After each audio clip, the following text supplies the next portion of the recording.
자, 이어서 이제 유로바스켓 얘기도 한번 드려보도록 하겠습니다. 제가 어제 유로바스켓을 조금 이제 이제 생방송에서만 조금 진행을 했었어요. 원래는 이제 유로바스켓을 따로 녹화를 해서 올리려고 했는데, 이게 제가 조금 이제 녹화를 할 수 있는 좀 이른 새벽 시간대, 그때는 유로바스켓 이런 배당값들이 확보가 안 되는 경우가 너무 많더라고요. 그래서 좀 정확히 이거를 방향성을 짚어드리기가 애매하다 보니까 그동안 이제 좀 생방송에서만 늦게 다루고 했었는데, 앞으로 이제 뭐 백투백이 없기도 하고 뭐 이제 16강으로 넘어가면은 뭐 하루 걸러서 경기하고 이러기 때문에 미리미리 좀 배당이 준비가 될 것 같거든요. 유럽 축구 기간이랑 같이 해서 유로바스켓이랑 이 유럽 축구 예선 이것들을 같이 조금 묶어서 녹화를 진행해 보도록 할 텐데, 자, 오늘은 이제 C, D조입니다. 어제는 A, B조가 이제 최종전을 치렀었고요. 상당히 저도 개인적으로 예측 결과가 좋았는데, 오늘은 C, D조 한번 얘기해 보도록 하겠습니다. 자, 이제 먼저 보스니아 대 조지아 경기 하나 보도록 하겠습니다. 자, 제가 또 이런 식으로 조금 살짝 여러분들이 좀 보시기 편하게 좀 준비를 했는데, 보스니아랑 조지아는 좀 비슷한 색깔이라고 생각이 되거든요. 양팀 다 3점 같은 것들이 이번 대회 내내 30%가 안 될 정도로 저조하고, 인사이드는 높이라든지 뭐 NBA 리거도 있고 빡빡한 편입니다. 대신에 좀 이제 리딩을 해줄 만한, 보좌를 해줄 만한 가드가 형편없다, 이런 것들을 보니까 좀 색깔이 좀 비슷해 보이거든요.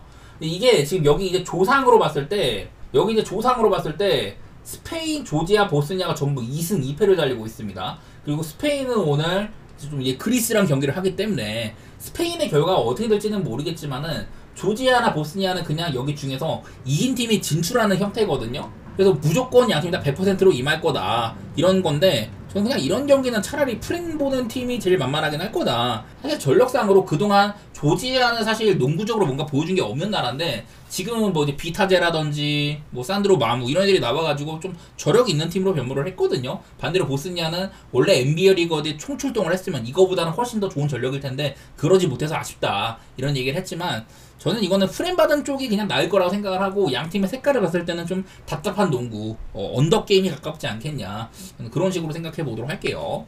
다음으로 이제 프랑스 대 아이슬란드 대결입니다. 자, 여기도 이런 식으로 준비를 했어요. 자, 아이슬란드는 이번 대회 때 일단은 뭐 탈락한 상태고, 프랑스는 이제 좀 진출은 확정이긴 한데, 근데 조금 더 이제 위를 바라보고 있는 팀이죠, 프랑스는. 여기도 이제 조의 좀 상태들을 봤을 때는요, 프랑스가 현재 3위거든요. 근데 이게 지금 위쪽에 있는 뭐 폴란드나 이스라엘 이런 팀들이 있는데, 만약에 이제 슬로베니아가, 돈치치가 간 슬로베니아, 여기는 전부 다 위에 네 팀은 전부 다 이제 좀 진출이 확정된 상태인데, 이제 순위를 정리하는 형태죠. 만약에 슬로베니아가 그래도 이스라엘이랑 전력차가 크지 않으니까, 수비적으로 아쉽다고 할지라도 어쨌든 전력차가 크지 않으니까, 만약에 슬로베니아가 이스라엘을 잡아준다, 그러면은 프랑스가 폴란드한테 상대전적 우세거든요. 이게 이렇게 세 팀 가운데 폴란드는 이제 프랑스한테 이겼지만은, 프랑스랑 이스라엘은 또 전적이 달라가지고 보통 이렇게 그 승점이 동률이 되면은 세 팀 간의 미니 이런 리그를 봐가지고 여기서 뭐 승패 같은 것들을 따집니다. 그래서 전부 다 승패가 1승 1패로 서로 간에 3자에서는 동률이다 보니까 득실을 따지는데, 여기서 이제 프랑스가 제일 좀 아래쪽에 있는 거거든요.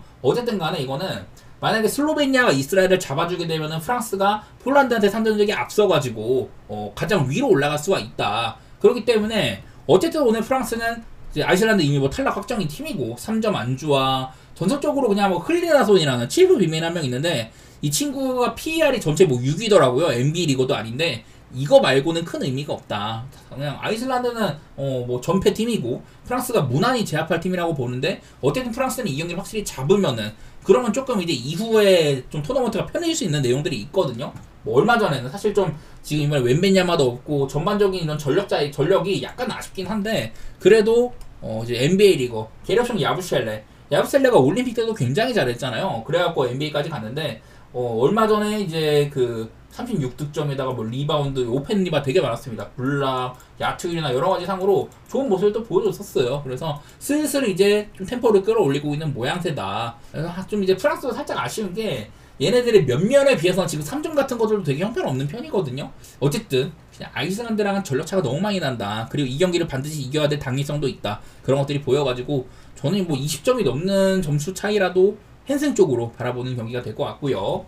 자, 다음은 이스라엘 대 슬로베니아 경기입니다. 방금 말했던 것처럼 이미 전부 다 진출은 확정인데요. 슬로베니아는 4등, 이스라엘이 조 1등이지만 사실 그만한 전력차는 없다고 보이는 매치이기는 해요. 충분히 슬로베니아가 공격이 조금 폭발을 한다면은 잡을 만한 매치이기도 하다, 뭐 이렇게까지 보는데, 어쨌든 간에 이스라엘은 지금 이번 대회에서 공수 밸런스가 상당히 좋아 보입니다. 여기다가 아브디아라는 확고한 에이스가 있기도 하고 이미 뭐 진출 확정 지었어요.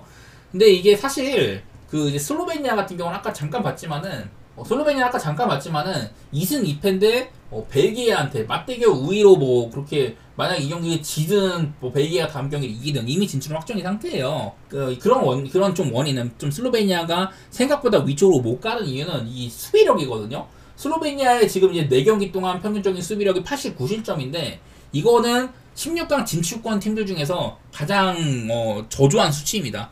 뭐 사실 여기 조를 봤을 때 사실 슬로베니아보다 위로 들 만한 팀이 뭐 프랑스 정도 말고는 표면적으로는 없는데 폴란드나 이스라엘에서도 굉장히 많은 실점을 했다. 이런 것들이 패배의 좀 원동력이었었거든요.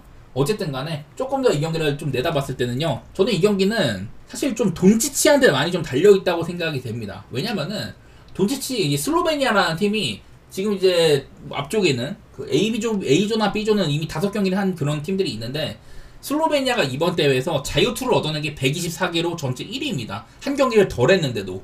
이 중에 돈치치 혼자 58개를 얻어냈거든요. 그래가지고 슬로베니아가 이렇게 점수가 많이 나는 이유는 이런 자유투빨이 굉장히 큰데 근데 이게 또 이미 뭐 어쨌든 진출을 확정 지었고 돈치치가 이번에 NBA 준비한다고 살도 많이 빼고 그랬잖아요. 그러다 보니까 나는 돈치치한테 휴식을 줄 가능성 그것도 배제는 안 하고 있는데 어쨌든 이 경기에 언더오버는 돈치치의 출전 시간에 달린 것 같습니다. 돈치치가 이번 대회 전체에서 출전 시간이 3번째로 많거든요. 아부디아가 4번째고 양 팀은 이런 좀 확고한 1옵션 에이스한테 의지를 많이 하는 팀이다. 저는 사실 이스라엘은 이 경기를 반드시 지켜야 되는 왜냐면은 어쨌든 프랑스가 올라오고 있기도 하고 슬로베니아도 어려운 상대이기도 하고 이스라엘 만약에 이 경기를 진다 그러면 프랑스가 막 1위로 올라가고 좀 복잡해지거든요. 아마 좀 이제 이스라엘 슬로베니아를 진다면은 맞대결에서 밀리기 때문에 거기서도 좀 손해를 볼 수 있는 것도 있는데 어쨌든 이스라엘은 현재 조 1위로 올라가면 당연히 다음 토너먼트 상으로 편하니까 그런 부분들이 있어가지고 반드시 이 자리를 지키려고 할 거예요. 당연한 소리지만은 개인적으로 오바 정도만 생각하고 있는데 사실 뭐 승패는 조금 다루기 어려운 경기가 아닌가 그런 생각이 좀 드네요.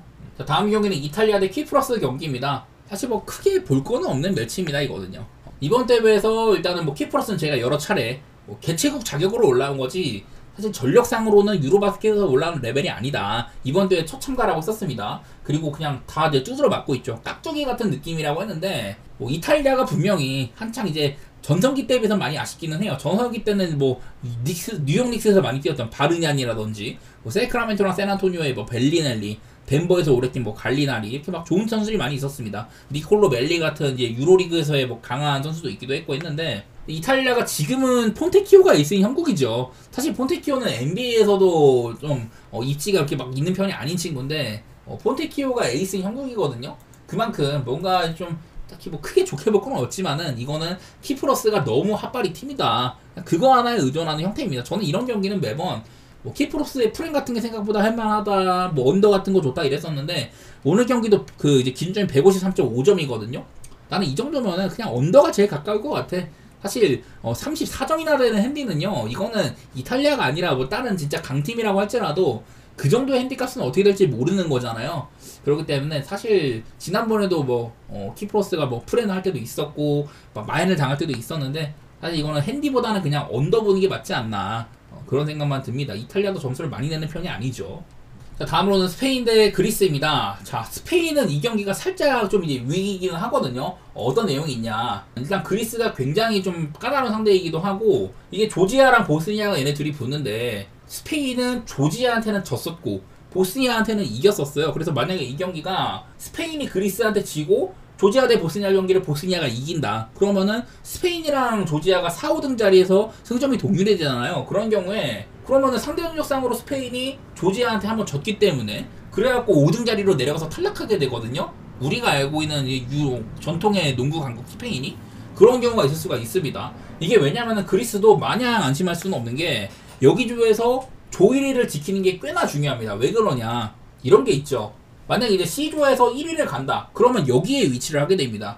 뭐 다음 경기가 리투아니아, 라투아니아 상대죠. 물론 뭐 둘 다 특히 리투아니아가 오랫동안 이제 농구에선 강국이긴 했는데 바로 밑에 있는 독일보다는 쉬운 상대거든요. C조의 2위는 8강에서 독일이랑 만날 가능성이 굉장히 높다. 이런 거기 때문에 그리스 입장에서도 여기 자리 갈 바에는 당연히 위쪽에 가고 싶겠죠. 왜냐면은 독일을 설사 꺼낸다고 할지라도 세르비아가 있는데 이런 형국이라 가지고 그리스 입장에서도 사실 뭐 이번 대회 때 야니스를 좀 짧게 쓰고 있어요. 야니스의 출전 시간이 막 25분도 안 되고 이러는데 그리고 그래갖고 야니스는 일단 뭐 득점 잘 해주고 팀의 상준도 45%입니다. 굉장히 좋은 모습이 있거든요. 전체 2등 정도로 터키 다음으로 잘 던지고 있는데 그래서 그리스가 충분히 강한 팀이다 이런 게 있기도 하고 이번 대회 때 두 팀은 스페인이 67점, 그리스는 67점으로 이번 대회 전체 팀 중에서 가장 실점이 적은 두 팀이기도 하다. 이런 것들도 있어가지고 저는 일단은 뭐 언더 그런 거 보기 좀 좋을 것 같고 어쨌든 그리스도 굉장히 열심히 해야 되는 매치이기도 하다. 그래서 그리스의 승리 정도만 바라보도록 하겠습니다. 난 전력상으로 사실 8.5씩이나 되는 거는 좀 애매하다고 보여가지고 전 이거는 그냥 그리스의 뭐 일반승 정도만 보고 언더를 조금 넣어 우선시하는 경기가 될 것 같네요. 자, 그리고 다음 이제 폴란드 대 벨기에입니다. 자, 폴란드는 이번 대회 개최국 중에 하나예요. 오늘 경기도 홈 경기인데 폴란드가 아무리 홈팀이라고 할지라도 여기 조에서 슬로베니아나 이스라엘 이런 팀들을 잡은 거는 꽤나 괄목할 만한 그런 성적이죠. 그리고 이제 벨기에는 만약에 설사 폴란드를 잡는다고 할지라도 아까 말했던 것처럼 위쪽에 있는 팀들한테 상대적으로 밀리기 때문에 슬로베니아한테 밀리기 때문에 이미 5위가 확정인 상태입니다. 그래서 이거는 또 보면은 폴란드가 얘기할 만한 건 제가 여러 차례 조던 로이드라는 친구한테서 얘기를 많이 했었는데 이 친구가 이번 대회 뭐 PER이라든지 평균 득점이나 이런 것들이 정말 대단합니다. 원래는 이거보다 훨씬 더 좋았는데 뭐 좀 평준화가 됐죠. 그전 경기 첫 두 경기를 너무 잘했지만 이후에 약간은 약들이 깎여 나가는 것들 그런 것들이 있어갖고 조금 떨어지긴 했지만은 조던 로이드와 여기 마테우스 뭐 포리티카 이 친구 두 명의 쌍둥이차가 참 괄목할 만한 모습을 보이고 있다. 특히나 이제 자유투를 경기당 26.3개로 슬로베니아 다음으로 많이 얻어내고 있거든요. 난 그래도 만약에 이제 폴란드가 옛날에 워싱턴에서 오래 뛰었던 마신 고탓 같은 정도의 빅맨만 있었으면 얼마나 좋았을까. 그만큼 스윙맨 쪽은 괜찮은데 다른 데가 약간 부족하거든요. 폴란드는 현재 순위상으로 저도 여기가 되게 복잡해가지고 만약에 이제 이스라엘이 슬로베니아한테 잡히는 경우 이게 참 복잡하거든요. 여기 이제 조상으로 아까 제가 뭐 이스라엘이랑 슬로베니아가 잡히면 어떻게 되고 막 그런 얘기들 했는데 되게 복잡해요. 만약에 이스라엘이 슬로베니아한테 잡혀버리면은 프랑스와 폴란드 이 구도에서 프랑스한테 양자 구도에서 밀리기 때문에 폴란드는 2위에서 떨어질 가능성이 있다. 그래서 어쨌든 간에 일단은 벨기에를 잡아놓고 봐야 되는 건 맞거든요. 일단은 폴란드가 전 11.5 정도의 핸디면은 충분히 할만하다고 생각이 되긴 합니다. 사실 나는 벨기에에 대해서는 잘 모르겠는데 그냥 뭐 저득점 팀이고 그런 거는 보이더라고요. 폴란드가 홈빨이 많이 있다. 벨기에 이미 뭐 탈락 확정이다. 뭐 잡빙도 많이 받고 있고 홈콜인지는 모르겠는데 잡빙도 많이 하고 있고 그런 것들 바탕으로 그냥 폴란드의 뭐 핸승 그 정도로 보도록 하겠습니다.